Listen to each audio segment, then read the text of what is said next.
Hey, Tyler, what was it about the Orioles that really appealed to you and was moving in that left field wall part of the sales pitch? Hey, Rock.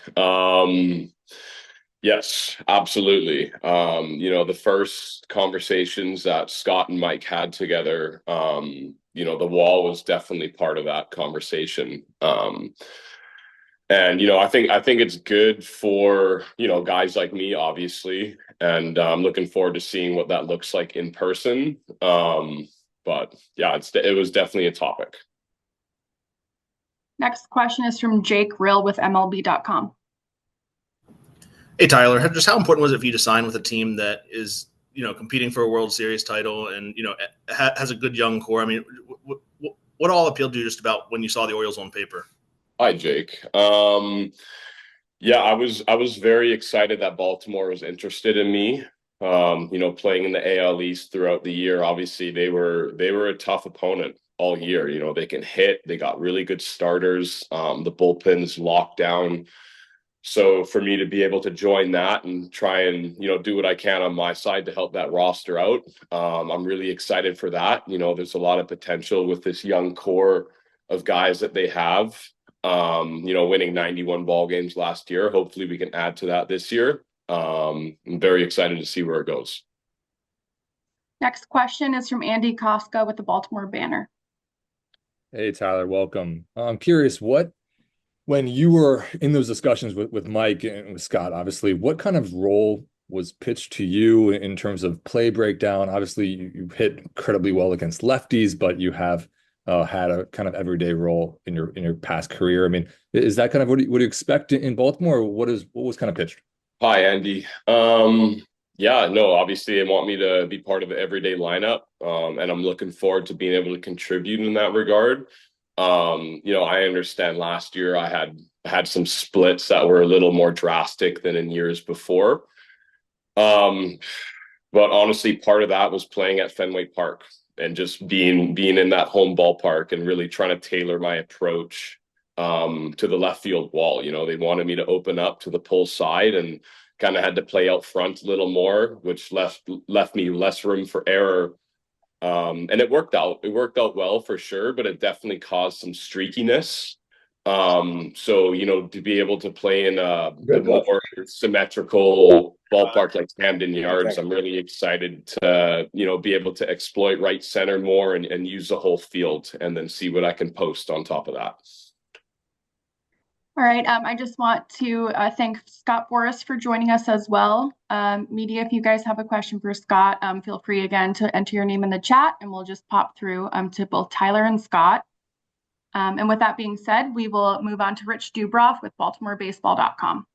Yeah, hey Tyler. I noticed that you've played a lot more left field than right field, but last year you did play some right field. With Colton Cowser uh, playing a lot of left field last year, did they talk to you about what position would be would be most likely, and where are you most comfortable in playing in the outfield? Hi, Rich. Yeah, I've played a lot of left field the last couple of years, but I've played center and right field throughout my career, so I am comfortable in both spots. I think last year, trying to understand Fenway Park on the defensive side of the ball took some adjustment. Obviously right field is very big and there's a lot more ground to cover than usual compared to other parks with a very short wall that you have to be aware of. And then left field is the exact opposite with it being much less ground to cover and a much larger wall. So understanding those dimensions took some adjusting. But the plan for me is to play both corners. I don't know how much playing time I'll get in center field, but there is potential in a pinch to get out there. But wherever I can help the ball club ultimately win and make the most impact on a day-to-day basis, it doesn't really matter where they want me out there. Next question is from Stan Charles with Pressbox Online.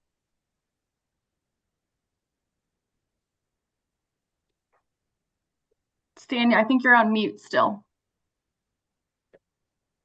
There we go. Apologize, Tyler. Congratulations and welcome to Baltimore. Thank you. Question about your on base percentage. The 2 seasons, I know you've had your share of injuries, but the 2 seasons you've gotten to play most and hit most home runs, your on base percentage was a good deal higher than it's been the rest of your career. Does getting out there and playing help you sort of get into a groove with your eye? Hi there. Yes, hi Stan. Yeah, I think a big thing for me is consistency. It starts with communication with Mike and Hyde, and I think that has started off on a great foot.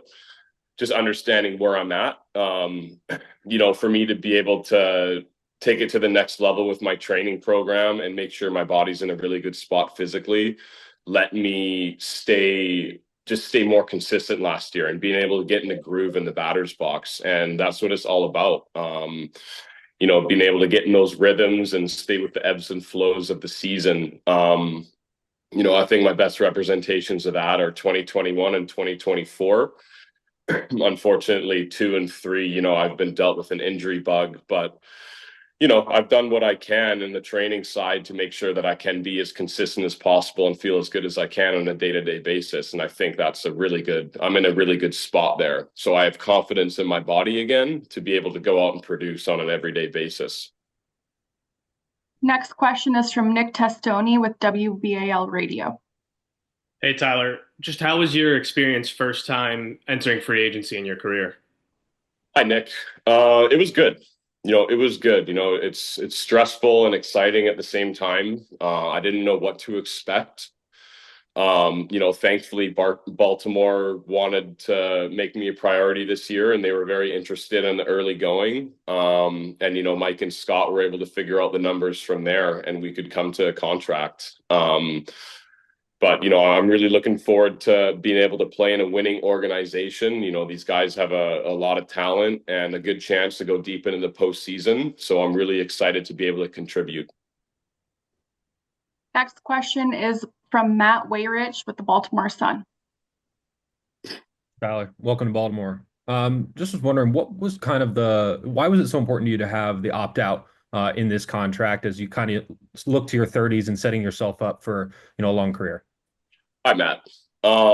Definitely having contract flexibility was appealing on my end. That's something that Baltimore came and offered. So, I was really excited about that. But, I'm focused on the full term of my contract right now and seeing what kind of damage we can do in the AL East. Next is from Jacob Calvin Meyer with the Baltimore Sun. Hey, Tyler, congratulations. Last year, obviously a good year, but I'm sure you maybe look at that 2021 season as being sort of a peak for you thus far. Do you believe you can still get back to being that player? And if so, what are maybe the steps that you need to take to being that guy again?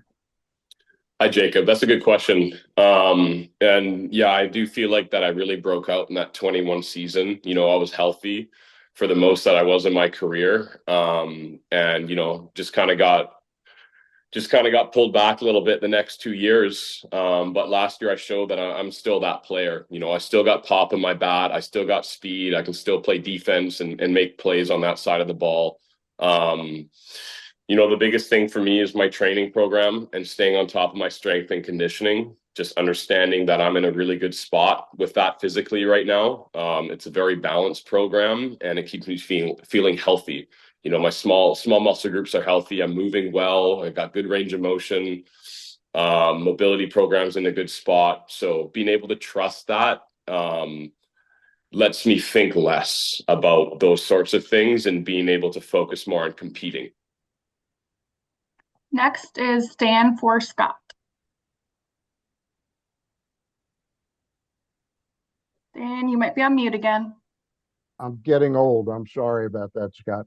I was unable to get out to Dallas, but I read some of your quotes about the Orioles being a lot more aggressive. You put that into some quantification. How much more aggressive are they now under David Rubenstein's leadership?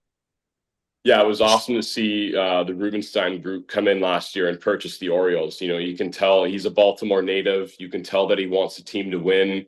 And he's gonna up his payroll a little bit. So, in years past, it's not really something from a player standpoint that you might expect, but it's definitely a sign that Baltimore's turning a leaf in that regard and looking to bolster their roster in the free agent department. So I'm really excited about the contract that we're able to come to, and hopefully they keep going. Got that. I apologize. That question was meant for you. Nothing. I'm not detracting from Tyler's time here, but could you put into some quantification how much more aggressive the Orioles seem to be?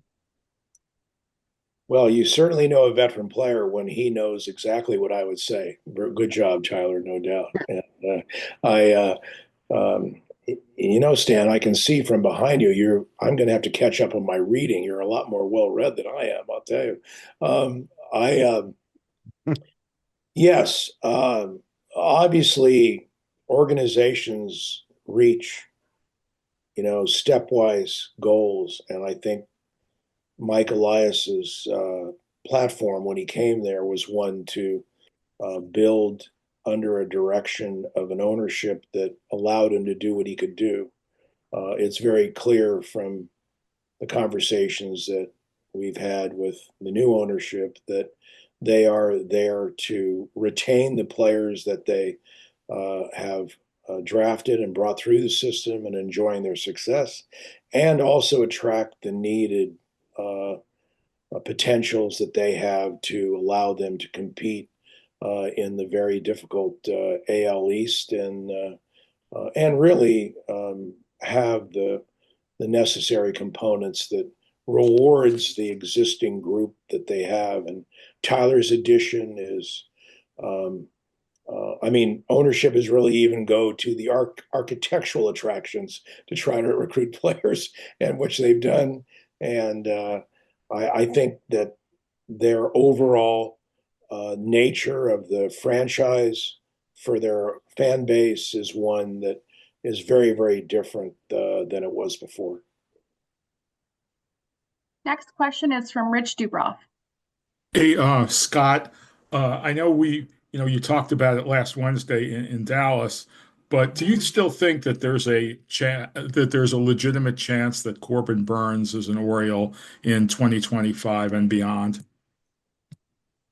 Well, the addition of Tyler and things to this already very competitive group says a lot about what the Orioles want to do. Why players go places has a lot to do with their winning component, but really this boils down to ownership.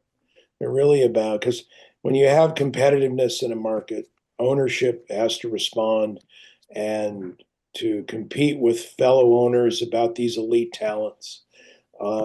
It's something that normally when you're new to it, it's not as understood, but you hope that the presence of all the information that surrounds the availability of, elite players, number one pitchers, they're just not in free agent markets year to year. You're fortunate that when you have a need for one, and there's one in the market that can fulfill that. And ironically, that player has performed well in your market.